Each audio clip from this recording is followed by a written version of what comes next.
نفسك تصلي، نفسك تقوم من النوم بدري، نفسك تقرا قرآن وورد، نفسك تلعب تمارين كل يوم، نفسك تبطل السجاير، نفسك تمنع السكر من حياتك عشان تخس.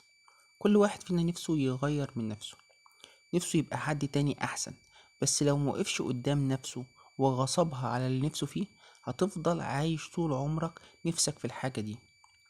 العلم اثبت ان 21 يوم من الاستمرار على نفس الشيء كفيل انه يصبح عادة عندك، وما تلاقيش اي صعوبة في عمل الشيء ده بعد كده. يعني السجاير عادة، وممكن تتغير نفسيا وجسديا، وجسمك يتخلص من النيكوتين، وصوابع ايدك من مسك السيجارة، بمجرد تحدي 21 يوم. برنامجنا النهاردة عادات الحياة المتغيرة وتغييرها في 21 يوم.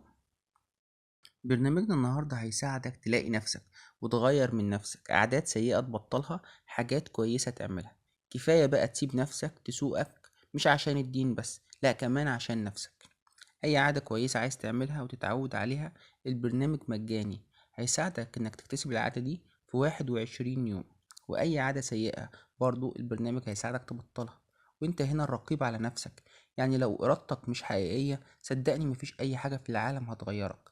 البرنامج ده بيشاور بس، وبيشجع وبيحفز وبينور عينك. تعرف إن في ناس مش بتاخد بالها هي كان نفسها في ايه غير بعد سن المعاش، من كتر الدوشة في الدنيا وسحلتها.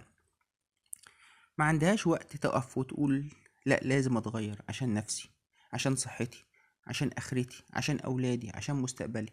للأسف راح الجيم بعد سن 60 سنة، ولما استمر قدر يبطل علاج السكر ويظبط.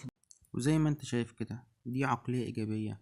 انا عايز ابقى اكون عقلية ايجابية، عايز انظم تنظيم، عيد الميلاد، الخروج، استمتع بحياة جيدة، البحث عن السلام الداخلي، التأكيدات الإيجابية، الروتين الليلي، تحدي التفاؤل، اليومية، عايز تنظم يومك، عايز تطبخ، روتين الصباح، عام جديد، دلع نفسك يا سيدي، الثقة، عايز اكتسب الثقة. يقول لي هنا ايه؟ تحدي 21 يوم، ماشي ابدأ يا سيدي، اخدش اليوم. هنا بيقول لي بقى قم بإلغاء متابعة جميع حسابات وسائل التواصل الاجتماعي التي تجعلك تشعر بعدم الأمان تجاه نفسك. ده تحدي ممكن تعمله النهاردة، ولما تعمله خلاص أكملت التحدي. بكرة هتلاقي تحدي جديد لحد ما تكتسب ثقتك بنفسك. وكلها زي كده: اللطف، التأكيدات الإيجابية، اصلح جدول يومك، الرعاية الذاتية، الامتنان، دراسة، إنتاجية، عايز أبقى منتج، ابدأ،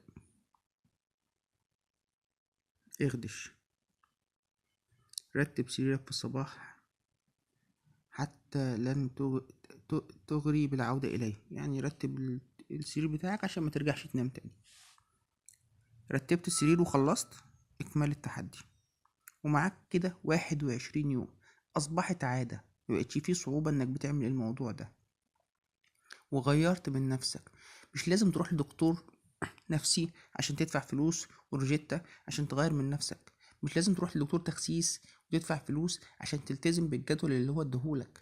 انت ممكن تعمل كل الكلام ده بشكل مجاني، وعن طريق برنامج مجاني كل يوم بيساعدك وبيقولك، بيشاورلك على حاجات معينة تقدر تعملها فتكتسب العادة اللي انت عايز تكتسبها. في نهاية الفيديو لو عجبك شرحي واستفدت مني، شير ولايك وسبسكرايب، لان لسه عندي برامج كتير انت ما تعرفش عنها حاجة في تليفونك هتغير استخدامك لتليفونك. في قناتكم مراجع برامج، والسلام عليكم.